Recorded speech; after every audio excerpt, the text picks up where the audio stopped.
पाकिस्तान से कराची के समंदर के ऊपर से एक जहाज गायब हो गया। जी अस्सलाम वालेकुम नाज़रीन, मैं आपके मेज़बान हुमा खालिद और आप देख रहे हैं डेली पॉइंट। नाज़रीन, ये खबर कल रात से गर्दिश कर रही थी कि पाकिस्तान का एक जहाज साहिल समंदर के बिल्कुल ऊपर से गायब हो गया।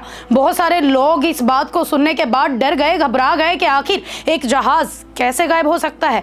इस वाक़ये को देखने के बाद हमें कई साल पुराने, कई सेंचुरीज पहले के वह वाक़यात याद आ गए जब बरमूडा ट्रायंगल के पास से जहाज गायब हो जाया करते थे और फिर एक अरसे के बाद दोबारा मिल जाते थे। नाज़रीन, अभी ये कशमकश चल रही थी कि कुछ टाइम के बाद ये खबर सामने आई कि वो जहाज क्रैश हो चुका है।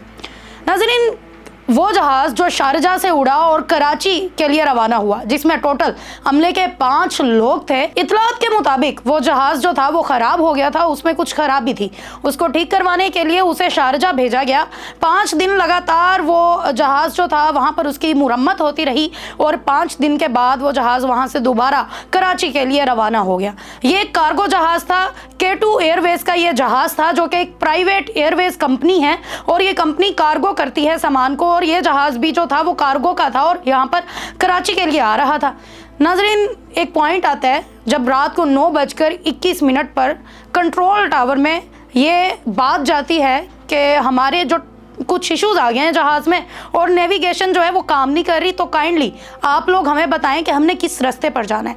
इस पर कंट्रोल टावर उन्हें बताता है कि जिस रास्ते पर आप आ रहे हैं वो बिल्कुल ठीक है, आप सीधा वहीं पर आते रहें। चंद मिनटों के बाद वो जहाज़ वहाँ से मुड़ता है और अपनी राइट जानिब जो है वो चल देता है। फिर अचानक वो जहाज़ बड़ी स्पीड से नीचे की जानिब आने लगता है। अभी वो कराची से 300 किलोमीटर दूर था और जब वो तेज़ी से नीचे आना शुरू होता है तो अचानक रडार से जहाज़ के सिग्नल्स मिलना बंद हो जाते हैं। फिर ना जाने वो जहाज़ कहाँ गया। जैसे ही ये खबर पाकिस्तान में फैली तो पाकिस्तान ने उनकी रिकवरी के लिए, उनको सिक्योरिटी देने के लिए मुख्तलिफ सर्च ऑपरेशन शुरू कर दिए। फिर आखिरकार एक लंबे सर्च ऑपरेशन के बाद ये अफसोस की खबर सामने आई कि वो जहाज़ ओमाड़ा के करीब समंदर में जा गिरा और क्रैश हो गया। इस वक्त उसका मलबा जो है वो ढूंढ लिया गया है और जो लोग उस हादसे में थे वो 5 का अमला था, जिसमें 2 इंजीनियर थे, कैप्टन रिजवान थे और उनका फर्स्ट ऑफिसर भी साथ था। इसके अंदर और भी बहुत से लोग थे। ये 5 लोगों का अमला था जो सारे के सारे इस वक्त शहीद हो गए। नाज़रीन, इसमें एक और सवाल ये है कि जो शहीद कैप्टन रिजवान है उनका बेटा कराची JDC के पास गया और रोते हुए उनका एक बयान भी सामने आया कि मेरे वालिद जो हैं उनकी ये खबर तो हमें मिली है कि कोई जहाज़ है वो गायब हो गया है, अब हमें बताएं तो सही कि उनको रिकवर करने के लिए या ये ढूंढने के लिए कि वो सेफ़ भी हैं या नहीं है, कोई ऑपरेशन भी किया जा रहा है या नहीं। उन्होंने बताया कि हमसे किसी अमले ने रब्ता नहीं किया, किसी ने हमें आके पूछा नहीं, बताया नहीं, हम पीछे पड़े हुए हैं कि खुदारा हमें बताएं कि हमारे वालिद कैसे हैं, क्या वो ज़िंदा है या वो अपने खालिक हकीकी से जा मिले।